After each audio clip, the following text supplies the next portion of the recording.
mesdames, mesdemoiselles, messieurs, bienvenue dans votre magazine Garde sur table. Aujourd'hui, je reçois pour vous Norbert Yamba Yamba, il est cadre de l'UDPS, à qui je dis déjà bonsoir. Bonsoir, merci pour l'invitation. Merci aussi de manifester votre présence aujourd'hui. Nous avons parlé deux sujets très importants aujourd'hui avec le budget de 7 milliards de dollars qui est proposé par le gouvernement de la coalition Ilunga-Ilunkamba. Et les gens se posent trop de questions. Est-ce l'ère du changement où nous sommes retournés qu'à la même case? Et nous allons aussi aborder dans les derniers temps ce voyage du président de la République démocratique du Congo, Félix-Antoine Tshisekedi, en Belgique, aux États-Unis. Quel rapport? Est-ce que ça a du bénéfice pour la population congolaise? Parlons d'abord avec cette proposition du budget de 7 milliards de dollars par le gouvernement Sylvestre Ilunga-Ilunkamba. Est-ce que croyez-vous que 7 milliards pourraient suffire avec toutes ces choses, ou bien tout ce pilier proposé par ce gouvernement? Merci beaucoup. Merci, Monsieur Félix, pour l'opportunité que vous m'offrez pour que nous puissions tout le temps réfléchir sur des questions qui intéressent les Congos et les Congolais. Le budget de 7 milliards, cher Félix. Vous savez que les besoins d'un peuple ont toujours été illimités. Tant qu'on vit, il y aura toujours des problèmes. Lorsqu'on satisfait un tel problème, il y aura un autre problème à satisfaire, etc. Et ça nécessiterait véritablement toujours un budget. Alors pour répondre à votre question, est-ce que 7 milliards correspondrait aux besoins de la République? Moi je dis non. Nous sommes aujourd'hui 92 millions d'habitants. En 2035, c'est-à-dire d'ici 15 ans, on sera à 165 millions d'habitants. En 2050, on sera à 220 millions. Si avant 15 ans, on n'a que 7 milliards de dollars, comprenez que ces milliards-là ne représentent pas le vrai besoin de notre peuple. Parce que nous avons 26 provinces, lesquelles provinces sont comme des pays. Nous avons 1400 entités territoriales décentralisées, 1437 entités territoriales décentralisées. Villes, communes, secteurs et chefferies. Nous avons aussi 145 territoires. Je ne vais pas parler de groupements, je ne vais pas parler de villages, etc. Lorsque je prends, par exemple, un pays comme le Sao Tomé-Principe, c'est 1000 km². Et c'est donc 9 fois la ville de Kinshasa. La ville de Kinshasa est plus que la République Sao Tomé-Principe de 9 fois. Et alors maintenant, lorsqu'on regarde le budget de Sao Tomé-Principe, on est au-delà de 14 milliards de dollars. C'est que très clairement, les 7 milliards ne représentent rien. Mais nous venons de loin, cher Félix. Nous venons de loin. La République démocratique du Congo a connu des soubresauts, des équilibrations, des zones de turbulence, avec un personnel politique controversé. Personne n'avait le cœur dans l'ouvrage. Les potentialités sont aujourd'hui connues. Qu'au-delà de ces potentialités, nous avons aussi des possibilités. Un groupe de panel de chercheurs, en tout cas, disait que lorsqu'on réduit la corruption en proportion de 30%, on peut l'année suivante avoir 55 milliards de dollars. Récemment, le conseiller spécial du président Kabila, à son temps, disait que 15 milliards sont volatilisés chaque année. Alors, et je me suis au cours. C'est que très clairement, le président Félix Tshisekedi arrive. Toutes les régies financières sont occupées par un seul groupe qui visiblement a été à la base de la situation antérieure que nous décrions. Tous les différents services générateurs de recettes sont occupés par les mêmes personnes, etc. C'est que très clairement, il est difficile, 2 mois, 3 mois, de comprendre les tenants et les aboutissants de ce qui représentent les possibilités qui sont les nôtres. C'est que je voudrais dire que, bon, si aujourd'hui nous pouvons avoir 7 milliards de dollars, je crois qu'il faut accorder un minimum de temps au président de la République, encore qu'il puisse inoculer véritablement sa vision et que les roublards, les profiteurs soient convertis pour que nous puissions véritablement voir dans la même direction.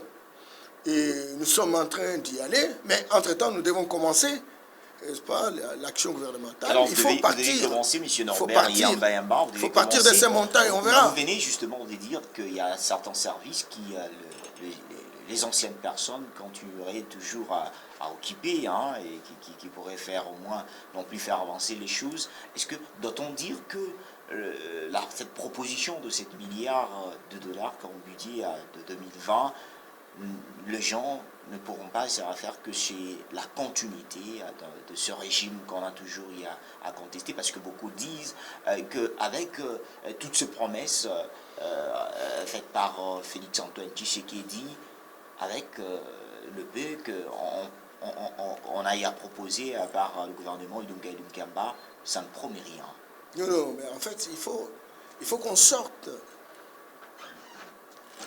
j'aime bien dire, de débats de quartier. C'est que d'aucuns considèrent comme des ragots de bas étage. Qui d'autre part, ça devient comme de réalité. Hein. Allons vers le débat de prospérité.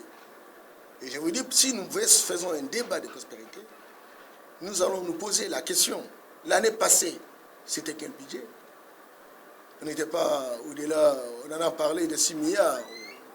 Mais en réalité, on était à 4 milliards. Un budget de 4 milliards, 4 mais milliards. Avec peu de promesses. Un budget de 7 milliards. Non, il y a eu beaucoup de promesses. Avec peu de promesses. Il y a eu beaucoup de promesses. De 7 milliards, plusieurs promesses, gratuité de l'enseignement, qui, juste la part de la gratuité de l'enseignement primaire, on pourrait déjà dire 2 milliards qui vont s'envoler, alors le 5 qui vont rester. C'est-à-dire qu'il faut sacrifier un seul secteur pour ne plus arriver à faire les autres. Nous avons refusé dans ce pays d'avoir des ambitions. Nous avons refusé dans ce pays d'avoir des rêves. On est resté plus dans les rêveries romantiques. Or, un pays en situation de détresse a besoin de chefs très volontaristes, qui voyagent dans les temps 50 ans, 100 ans, qui prennent le courage et qui construisent une vision de l'audace pour qu'on puisse véritablement satisfaire sa population. Certes, le président de la République a défini les priorités. Et sur base de ces priorités, on vient de déterminer un chiffre. Mais le président de la République ne s'est pas arrêté, il est dans une vision systémique.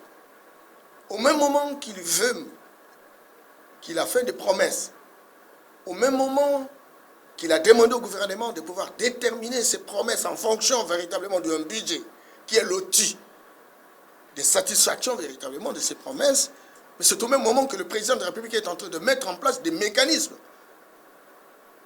pour éviter les coulages des recettes, pour éviter les sointages des recettes, pour éviter l'hémorragie financière. Première décision, il dit non, écoutez, les Congolais, il faut les convertir. Il faut construire une déprogrammation mentale. Il faut sortir le Congolais du bourbier, là où il est devenu profiteur, roublard, escroc des grands chemins. Là, ça, il a crié à la commission. Et donc, il dit, attention, il faut mettre en place ce que nous appelons la cellule de changement de mentalité. Qui aujourd'hui est gérée par un intellectuel, doublé de facultés spirituelles. Parce que le spirituel nous a rendu très mauvais. Est-ce qu'il arrivera à faire bien le travail de changer cette homme au-delà de ça, qui aujourd'hui vous appellerait deux fois de douleurs d'affantement qui dérangent un autre bien entendu, mais le président est-ce que le président de cette commission arrivera à bien faire un bon travail de changer cet homme qui a été deux fois corrompu? Il n'est pas seul. Chacun devra jouer sa partition. Regardez le travail que nous sommes en train de faire avec toi. Ce n'est pas le président ou le coordonnateur de la cellule de changement de mentalité qui le fait. Tu es congolais, tu as pensé à une émission, tu estimes que tu dois jouer ta partition. La même chose pour l'Église, la même chose pour les professeurs, la même chose pour les fonctionnaires de l'État, les ministres, les députés, etc.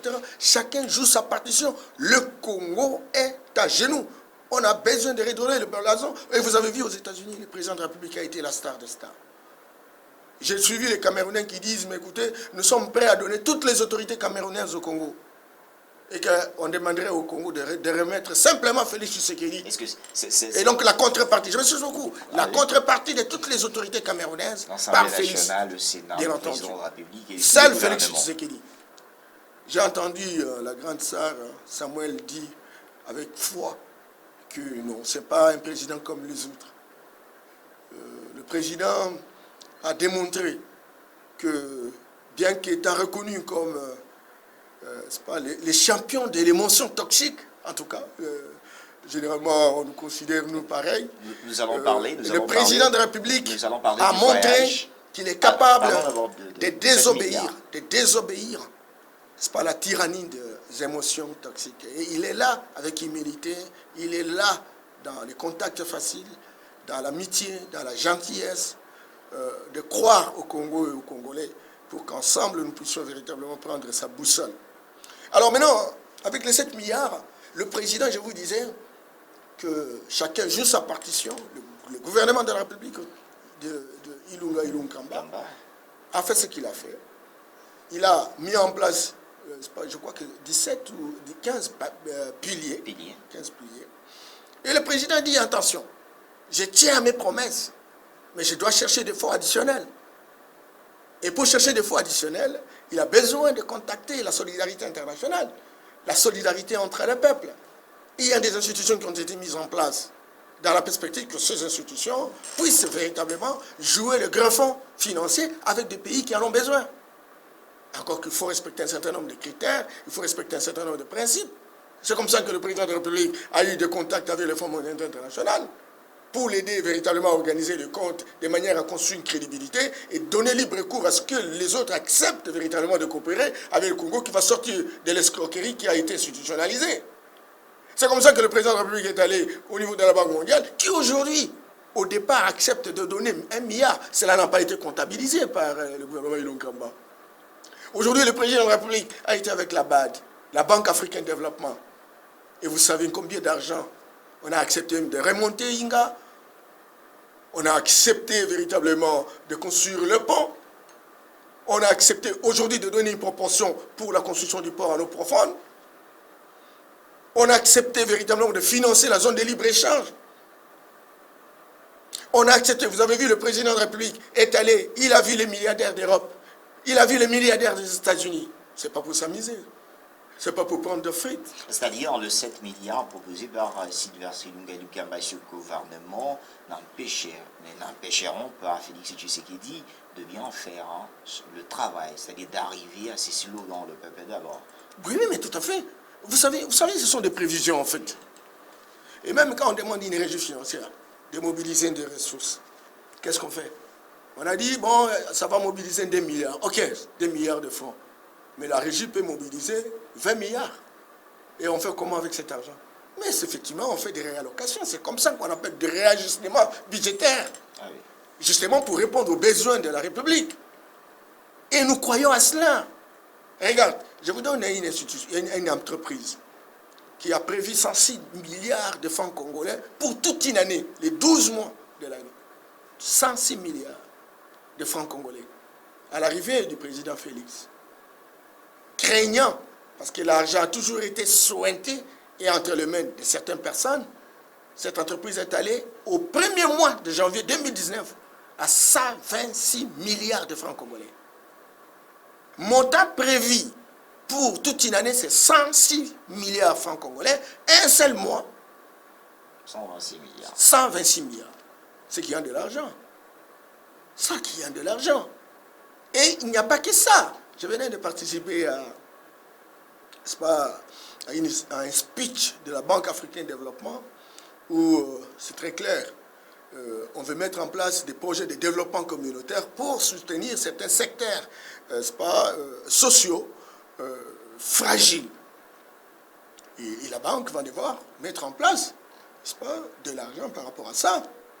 Il y a des réformes. Aujourd'hui, même avec la Banque mondiale, il y a des réformes sur le plan, des réformes institutionnelles pour la mise en œuvre de la décentralisation. Parce que ce que les gens oublient, c'est que le budget qui est présenté par le Premier ministre Ilunkamba n'est pas un budget consolidé. Regarde. Chaque province a un budget. Chaque province a un budget. Chaque province a un programme. Parce que dans chaque province, il y a ce qu'on appelle des ressources, des recettes à caractère national, rétrocédées. Il y a des recettes propres.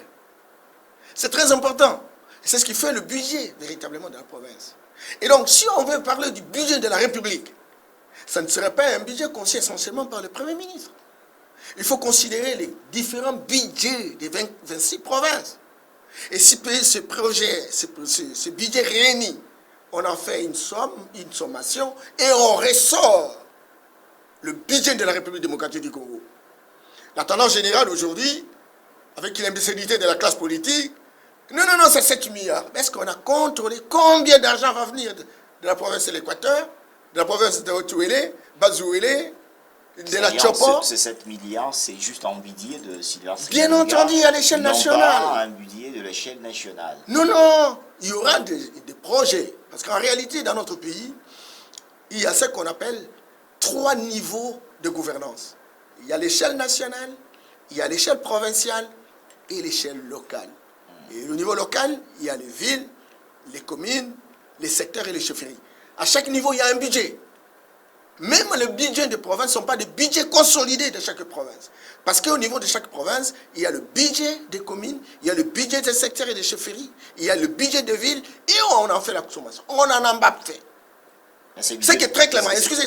C'est que très clairement. Qui d'autrefois n'arrive pas à réaliser. Bien entendu, et c'est comme ça que les collaborateurs du président de la République doivent aider, avoir un droit de regard par rapport aux différentes prévisions représentées à différents niveaux d'atterrissage. Ah oui. Pour que demain, nous ayons un budget consolidé où on sait que sur l'ensemble de la République, le gouvernement central devra dépenser autant d'argent pour la construction des écoles. Aujourd'hui, lorsque vous regardez notre constitution et les lois et textes réglementaires, vous trouverez que la question de l'éducation, j'allais dire la question de l'EPSP, enseignement primaire et secondaire, ne relève pas de la compétence du gouvernement central. La question de la santé ne relève pas de l'échelle nationale.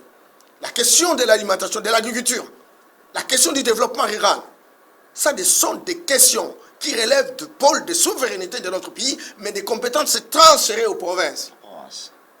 Et donc, si le président parle de la gratuité, il va falloir qu'au niveau de chaque province, parce qu'il est revêtu des compétences reconnues, à chaque province d'activer. Et la province a la possibilité, à la fin de mobiliser les ressources locales, qu'on appelle pour la plupart des taxes d'intérêt commun, de recevoir l'argent qui vient au niveau national, encore que le président ne va pas bloquer l'argent parce qu'il est très volontariste par rapport à la mise en œuvre de la décentralisation.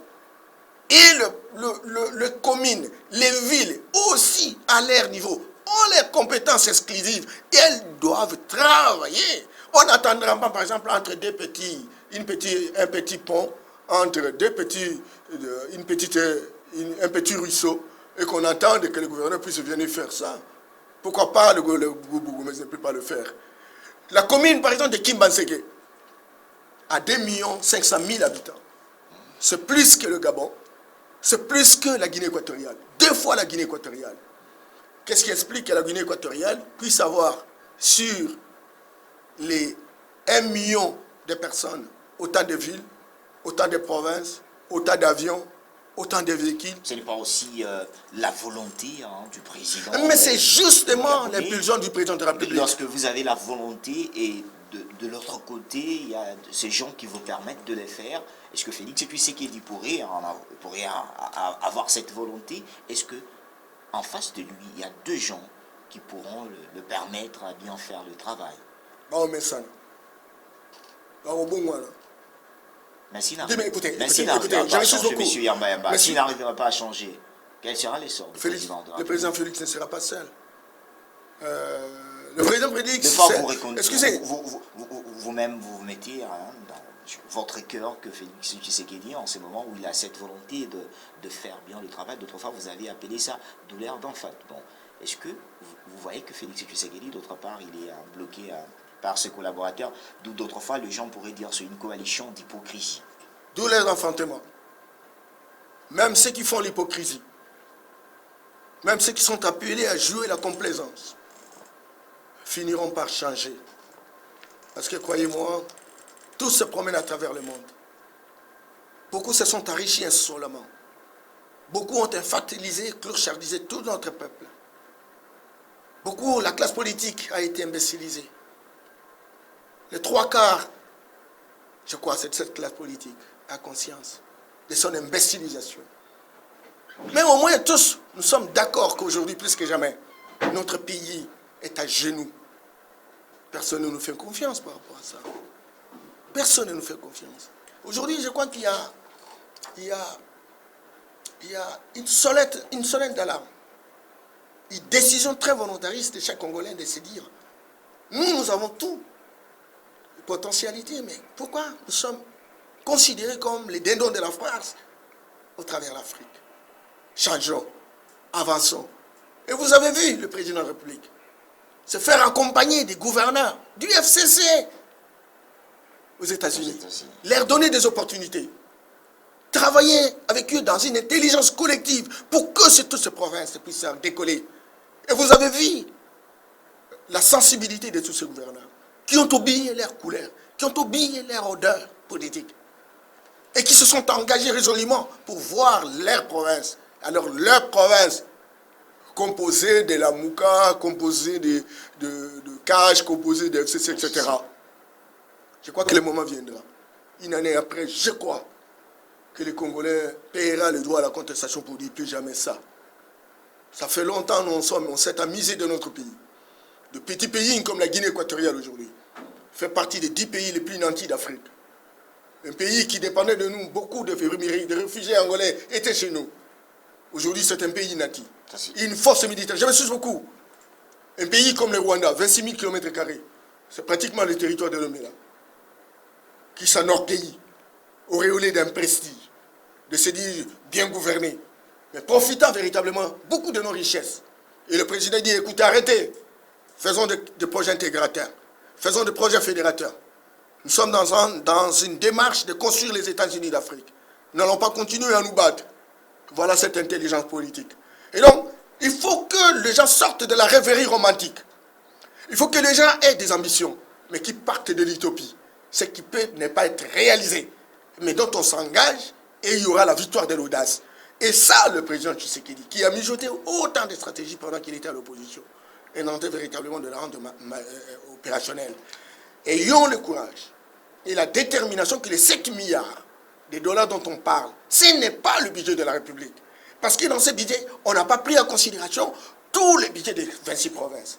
On n'a pas pris en considération tous les budgets de 1437 entités territoriales décentralisées. Qui pourra parler déjà avec le 7 milliards qui on trouverait l'éducation, la gratuité, peut-être qui n'arriverait pas à être exécuté. D'autres proposeraient le 20 milliards de ce gouvernement. N'allons pas dans des chiffres lancés sur la place publique, etc. Nous, on peut réaliser même plus de 20 milliards. Je voudrais donner l'exemple d'un seul service de l'État, prévision annuelle, 106 milliards de francs congolais, ressources générées mensuellement, 126 milliards, dépasser même ce qui était prévu en termes de ressources. Ce pays a été saigné de fond en comble par l'élite politique qui a eu à le gérer. Et le président n'est pas dans une logique de complotation pour s'enrichir insolemment. Le président sera le rempart, le catalyseur, le stimulateur, l'excitateur, celui qui véritablement draine tout le monde autour d'une boussole, parce qu'il a voyagé déjà 50 ans. Les autres sont en retard. Ils sont en retard, ils pensent qu'en s'enrichissant seuls, ils trouvent leur compte. Et pourtant, l'image, l'honneur, la dignité, la crédibilité d'un homme vaut plus que des milliards de dollars. Et donc, nous sommes dans cette logique de la reconstruction, de la restitution de la République aux citoyens. Nous sommes aujourd'hui dans la logique de redorer le blason de notre pays. Ça, c'est le plus grand défi qui nous reste. Et le président Félix en a le profil, il a le background pour faire véritablement ce job. Tout ça en changeant aussi la mentalité de l'homme politique. Bien entendu, c'est pourquoi tous ces mécanismes, les médias que vous êtes, que vous représentez, vous devez travailler. Et puis sortir un peu de l'imbécilisation généralisée, en fait. Ça veut dire en fait que comment quelqu'un qui a été à l'école, quelqu'un qui est un leader politique, il va dire non, tu vois, tu sais qu'il est en train de terminer l'argent avec les dépenses, etc. Il ne sait même pas faire la comptabilité entre ce qui revient en termes, n'est-ce pas, de bénéfices, de bonus pour le pays et ce qui a été dépensé au départ. Ils croient que bon, le pays, parce qu'il y a des ressources, il y a autant de minéraux, lorsque vous ne faites pas le marketing pour savoir les opportunités que vous offrez, confronté avec le marché qui existe, pour que véritablement il y ait une interaction dynamique, et que vous, en tant que politique universitaire de son État, vous faites des déclarations. Mais écoute, il faut arrêter ces conneries. Alors ça fait partie de l'écosystème politique de politique intéressante. Ce voyage réalisé par le président de la République en Belgique, aux États-Unis, qui profiterait de ce voyage au Congolais. Mais écoute, je vous ai dit ici, mon cher ami, je vous ai dit, il y a déjà 1 milliard disponible. Ça sera affecté dans des domaines qu'on appelle des souverainetés. Les réformes institutionnelles devraient être organisées. Ça fait combien de temps on a commencé la décentralisation dans notre pays? Ça fait combien de temps? La constitution de 2006, les lois, il n'y a pas longtemps. Est-ce qu'aujourd'hui les communes travaillent? Je vais vous donner l'exemple par exemple des communes de Kimbaseke. 2 500 000 habitants. Quelles sont les réalisations? Il faut aller voir le bureau de Bourgmestre. Et le bureau lui-même a été conçu par la coopération technique belge. On a donné combien d'argent? On a donné combien d'argent? C'est une honte. Vous avez 2 500 000. Et le gouvernement de la République, moi j'ai participé à l'étude, en 2009, 1,3% de rétrocession dans une commune. Je suis allé, n'est-ce pas, à Cabinda, dans la province de Lomami, pour aller dans le secteur de Mpanya-Mutombo. J'ai vu toute une période, c'est 50 000 francs congolais. Et Kinshasa avait rétrocédé combien? Et les taxes d'intérêt commun en Mbujimaï, il fallait remettre combien? Alors qu'est-ce qui faisait? Ah ben voilà, donc on a fonctionné dans une jungle. On a fonctionné dans une sorte de déliquescence généralisée de l'État. On a fonctionné avec des personnes qui n'avaient pas le cœur dans l'ouvrage. Aujourd'hui, vous êtes fait des amis. Et nous en parlons. Et nous disons que le président nous écoute. Aujourd'hui, plus que jamais, tous ceux qui entourent le président doivent savoir que nous avons un grand défi. Nous avons mijoté autant de stratégies pendant que nous étions à l'opposition. Vous croyez que c'est une tâche facile? Eh bien voilà, le président est là. Tant qu'il n'est pas avec eux dans des petites choses, dans la magouille, ils auront peur. Ce sera un élément de persuasion. Beaucoup ont tenté, beaucoup en ont eu. Et je crois qu'aujourd'hui, ils sont au moins dans une situation où quiconque qui s'engage à poser des actes incontrôlés endossera lui-même la responsabilité vis-à-vis de la justice, vis-à-vis de l'histoire, vis-à-vis des générations futures. Et ça, c'est le combat que nous voulons mener. Et tout ce qu'il dit est mort sans être riche. Il est mort. Et vous savez, sa maison, c'est à l'Imédée, à la 10e mairie. Pas de piscine là-dedans. Tous ces nouveaux riches ici, première chose à faire, c'est d'avoir une maison et une piscine pour qu'ils dansent. Ça s'appelle la colonisation psychologique. Tous ces gens-là doivent être frappés de la déprogrammation mentale pour comprendre qu'on peut être à Kimbaseke, mais on est performant. Et on répond véritablement aux préoccupations de l'ensemble de notre peuple. Ça compte aussi de la volonté de l'homme politique. Bien entendu, mais le président est là. Le président est là. Que rien ne changera. Non, mais pourquoi il met la CELI des changements de mentalité? Pourquoi il met l'agence de lutte contre la corruption? Pourquoi il y a un ministère chargé de la jeunesse et de la citoyenneté responsable? Pourquoi il y a le ministère de la Justice, les cours et tribunaux? Pourquoi il y a l'inspection générale des finances? Pourquoi il y a l'agence nationale des renseignements? Pourquoi il y a la Cour des comptes? Pourquoi il y a l'Assemblée nationale? Pourquoi il y a le Sénat? Pourquoi il y a la police? Pourquoi il y a le média en quatrième pouvoir? Chacun doit jouer sa partition. Nous sommes dans la construction d'une intelligence collective, une responsabilité commune. Nous sommes tous actionnaires de l'État Congo. C'est une entreprise. Chacun doit apporter sa part. C'est anormal de croire. Parce que j'entends certains adolescents retardés dire que non, mais écoute, on ne voit pas les changements, ça fait 8 mois. Mais ah bon? Pose-vous la question, quel est votre auto-changement? Vous avez commencé quoi? Tu es dans les mensonges, tu es derrière les femmes, tout l'argent, tu es en train de dépenser n'importe comment. Tu n'as pas changé, tu n'es que voleur, roublard, profiteur. Et tout le jour, tu ne fais que mentir votre épouse, etc. Et vous ne vous évaluez pas, vous allez évaluer ce qu'il dit. Eh bien, arrêtez des conneries. C'est compte tenu aussi de promesses faites par Tshisekedi qu'on est en train de... Mais c'est le travail. Pourquoi je viens ici? De la campagne électorale. Est-ce que tu sais pourquoi? Combien moi j'ai fait des sacrifices pour arriver ici? C'est parce que j'ai envie vraiment. J'ai envie de travailler avec mon président pour qu'il y réussisse. Pour que demain on ne dise pas que l'IDPS n'a pas réussi. Et nous disons que chacun doit faire sa part. Je n'ai pas une responsabilité directe sur le plan des institutions de la République. Mais je fais ce travail parce que je sais que nous avons mijoté ensemble. Et je sais qu'il faut que nous arrivions à réussir. Et si d'autres collègues, qui se soient dedans ou en dehors, qui s'amusent véritablement, peut-être à changer leur situation sans pour autant se préoccuper de notre cible potentielle qui est notre peuple, ils en auront pour. Ils vont se mordre le doigt. Parce qu'à ce moment-là, le président se trouvera dans la triste obligation de prendre des décisions qui correspondraient véritablement à la législation congolaise. Et c'est très important. Donc, moi, je crois sincèrement, toutes ces promesses-là, ce n'est pas même pas ambitieux.